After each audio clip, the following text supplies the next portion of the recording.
Okay, sorry for the interruption. So week 4 was focusing on performance management. And one of the key takeaways that I got is that different approaches have different impacts and level of effectiveness and also require different things from employees. So for example, a behavioral approach requires the employee that is conducting, I guess, this approach to have a great awareness of the employee's behavior, which is different, obviously, to a result approach.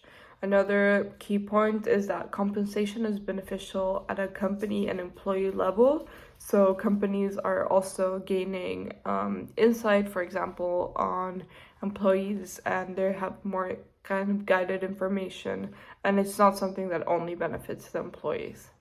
One example one example is, for example, in the total compensation, which is basically like the base salary. It includes everything, the entire kind of package that an employee has. So their salary, their benefits, all those requirements, and I put in parentheses ideals because it's important that employees communicate either during or before their employment about the different benefits that they want.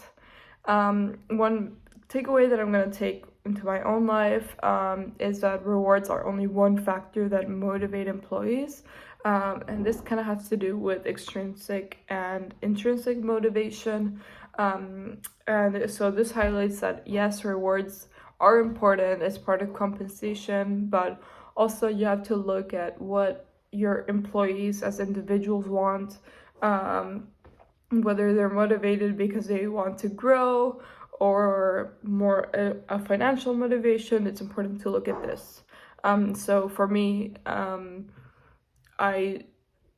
for example, it would be more about priority to have a project or working somewhere where I can develop and grow as an individual through more interesting projects, for example.